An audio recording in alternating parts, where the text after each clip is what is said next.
Rani शारंधा part 5 and 6। संसार एक रण क्षेत्र है। इस मैदान में उसी सेनापति को विजय लाभ होता है जो अवसर को पहचानता है। वह अवसर पर जितने उत्साह से आगे बढ़ता है उतने ही उत्साह से आपत्ति के समय पीछे हट जाता है। वह वीर पुरुष राष्ट्र का निर्माता होता है और इतिहास उसके नाम पर यश की फूलों की वर्षा करता है। पर इस मैदान में कभी कभी ऐसे सिपाही भी जाते हैं जो अवसर पर कदम बढ़ाना जानते हैं लेकिन संकट में पीछे हटना नहीं जानते। ये रणवीर पुरुष विजय को नीति की भेंट कर देते हैं। वे अपनी सेना का नाम मिटा देंगे किंतु जहाँ तक एक बार पहुँच गए वहाँ से एक कदम पीछे न हटाएंगे। उनमें कोई विरला ही संसार क्षेत्र में विजय प्राप्त करता है किंतु प्रायः उसकी हार विजय से भी अधिक गौरवात्मक होती है। अगर अनुभवशील सेनापति राष्ट्रों की नींव डालता है तो आन पर जान देने वाला मुंह ना मोड़ने वाला सिपाही राष्ट्र के भावों को उच्च करता है और उसके हृदय पर नैतिक गौरव को अंकित कर देता है। उसे इस कार्य क्षेत्र में चाहे सफलता ना हो किंतु जब किसी व्याख्यान या सभा में उसका नाम जवान पर आ जाता है श्रोतागण एक स्वर से उसके कृति गौरव को प्रतिध्वनित कर देते हैं। सारंधा आन पर जान देने वालों में थी। शाहजहां चंबल के किनारे से आगरे की ओर चला तो सौभाग्य उसके सिर पर मूर्छल हिलाता चला था।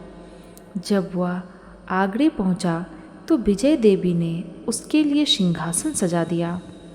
औरंगजेब गुणज्ञ था। उसने बादशाही अफसरों के अपराध क्षमा कर दिए, उनके राज्य पद लौटा दिए और राजा चंपत राय को उसके बहुमूल्य कृतियों के उपलक्ष्य में 12,000 मनसब प्रदान किया। ओरछा से बनारस और बनारस से जमुना तक उसकी जागीर नियत की गई। बुंदेला राजा फिर राज सेवक बना।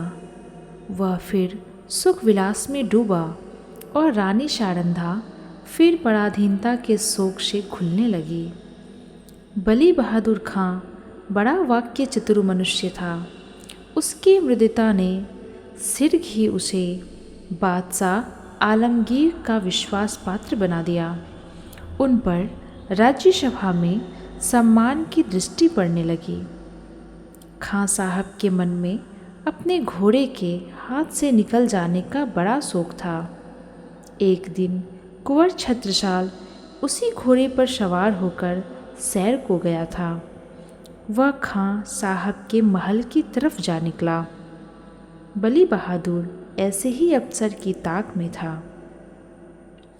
उसने तुरंत अपने सेवकों को इशारा किया। राजकुमार अकेला क्या करता? पाँव पाँव घर आया और उसने शारंधा से सब समाचार बयान किया। रानी का चेहरा तमतमा गया। बोली, मुझे इसका शौक नहीं कि घोड़ा हाथ से गया, शौक तो इसका है कि तू इसे खोकर जीतता क्यों लौटा। क्या तेरे शरीर में बुंदेलों का रक्त नहीं है?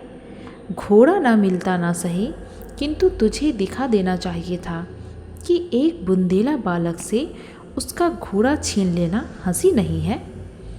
यह कहकर उसने अपने 25 योद्धाओं को तैयार होने की आज्ञा दी। स्वयं अस्त्र धारण किए और योद्धाओं के साथ बली बहादुर खां के निवास स्थान पर जा पहुंचा।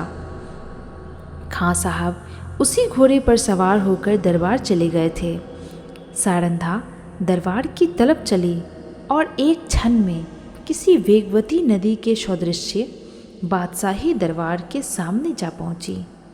यह कैफियत देखते ही दरबार में हलचल मच गई। अधिकारी वर्ग इधर उधर आकर जमा हो गए। आलमगीर भी सहन में निकल आए। लोग अपनी अपनी तलवारें संभालने लगे और चारों तरफ शोर मच गया। कितने ही नेत्रों ने इसी दरबार में अमर सिंह की तलवार की चमक देखी थी। उन्हें वही घटना फिर याद आई। सारंधा ने उच्च स्वर से कहा, खां साहब, बड़ी लज्जता की बात है, आपने वही वीरता जो चंबल के तट पर दिखानी चाहिए थी, आज एक अबोध बालक के सम्मुख दिखाई है। क्या यह उचित था कि आप उससे घोड़ा छीन लेते? भले बहादुर खां की आंखों से अग्नि ज्वाला निकल रही थी। वे कड़ी आवाज में बोले, किसी गैर को क्या मजाल कि मेरी चीज अपने काम में लाए? रानी, वह आपकी चीज नहीं, मेरी है। मैंने उसे रणभूमि में पाया है और उस पर मेरा अधिकार है। क्या रणनीति की इतनी मोटी बात भी आप नहीं जानते? खां साहब, वह घोड़ा मैं नहीं दे सकता। उसके बदले मैं अपना सारा अस्तमल आपकी नज़र है। रानी, मैं अपना घोड़ा लूँगी। खां साहब, मैं उसके बराबर जवाहरात दे सकता हूँ, परंतु घोड़ा नहीं दे सकता। रानी, तो फिर इसका निश्चय तलवार से होगा। बुंदेला योद्धाओं ने तलवारें शांत ली और निकट था दरबार की भूमि रक्त से प्लावित हो जाए। बादशाह आलमगीर ने बीच में आकर कहा, रानी साहिबा, आप सिपाहियों को रोकें, घोड़ा आपको मिल जाएगा, परंतु इसका मूल्य बहुत देना पड़ेगा। रानी, मैं उसके लिए अपना सर्वस्व खोने को तैयार हूँ। बादशाह, जागीर और मनसब भी। रानी, जागीर और मनसब कोई चीज़ नहीं। बादशाह, अपना राज्य भी। रानी, हाँ, राज्य भी। बादशाह, एक घोड़े के लिए? रानी, नहीं, उस पदार्थ के लिए जो संसार में सबसे अधिक मूल्यवान है। बादशाह, वह क्या है? रानी, अपनी आन।